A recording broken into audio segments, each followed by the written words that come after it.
Mengupgrade gelombang ruh.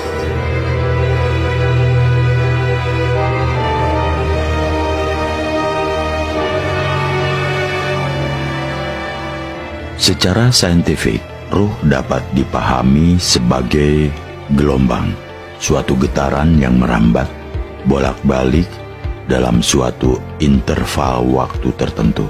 Selama perambatannya, gelombang ini senantiasa membawa energi.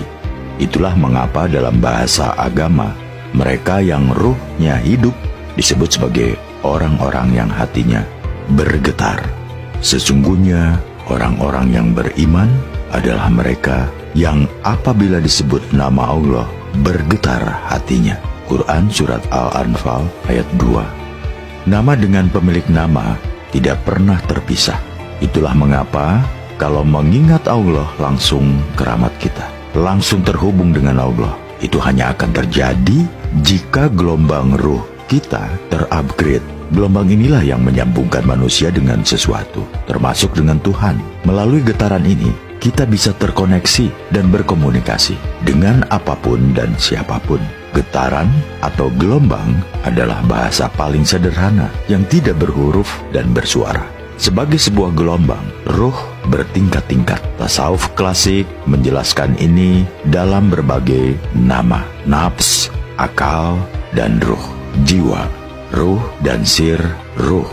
Kolbu, fuad dan sir, ruh bendawi. Ruh nabati, ruh hewani, ruh insani, dan ruh kudus. Diri terdiri atau zohir, diri terperi atau batin, diri tajali, diri sebenar diri, dan diri empunya diri, dan sebagainya. Itu istilah-istilah 1000 tahun lalu untuk menjelaskan panjang gelombang atau tingkatan ruh dalam diri manusia. Sekarang meminjam terminologi gelombang radio misalnya, kita dapat memahami makna dan cara kerja ruh secara lebih saintifik. Ruh itu bertingkat-tingkat. Ada yang berbentuk gelombang AM, ada yang FM. Semua ruh, tapi panjang gelombangnya berbeda-beda. Melalui dua bentuk gelombang inilah manusia bisa berkomunikasi atau berinteraksi dengan berbagai jenis wujud. Melalui ruh gelombang AM, manusia berinteraksi dengan dunia empirik rasional. Sedangkan melalui gelombang FM, very high frequency ruh, VHF, manusia mampu mengakses informasi-informasi langit secara bersih. Nah, ketika Al-Quran menyebut tentang ruh, kita perlu waspada. Ruh dengan panjang gelombang mana yang dimaksud? AM atau FM? Ruh yang membuat kita sekedar hidup merayap di muka bumi, atau ruh yang membuat kita hidup di sisi Tuhan? Ruh level AM. Ruh level AM adalah gelombang rendah manusia.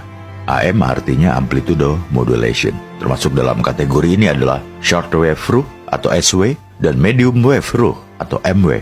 Ruh SW adalah gelombang yang ada pada dimensi materialistis manusia. Sebagai makhluk materi, manusia itu hidup atau punya gelombang, getaran, dan energi. Walaupun Tuhan baru meniupkan ruh kepada janin pada usia 4 bulan, disebut demikian, tapi jauh dari sejak pertama pembuahan, sel-sel sperma dan ovum itu sebenarnya sudah hidup, punya gelombang dia, terus tumbuh dan bergerak. Artinya, pada level materi, semua makhluk tanpa kecuali secara alamiah telah mendapat tiupan ruh sehingga menjadi hidup. Jadi tidak ada yang namanya benda mati. Hal ini dalam Al-Hikmah Al-Muta'aliyah fi Al-Asfar Al-Aqliyah Al-Arba'ah mengatakan terjadinya jiwa atau ruh bersamaan dengan terbentuknya fisik. Jiwa dan materi bukan dua hal yang terpisah. Semua atom di alam semesta ini terus bergerak, punya ruh, hidup. Ikatan antara kedua bersifat keharusan atau luzumiyah. Islam secara alamiah bertasbih, begitu Al-Quran menyebutnya. Jadi pada level paling rendah, itulah ruh yang menggerakkan dunia materi secara alamiah. Kehidupan adalah ruh. Manusia, hewan, binatang, dan tumbuh-tumbuhan semua memiliki ruh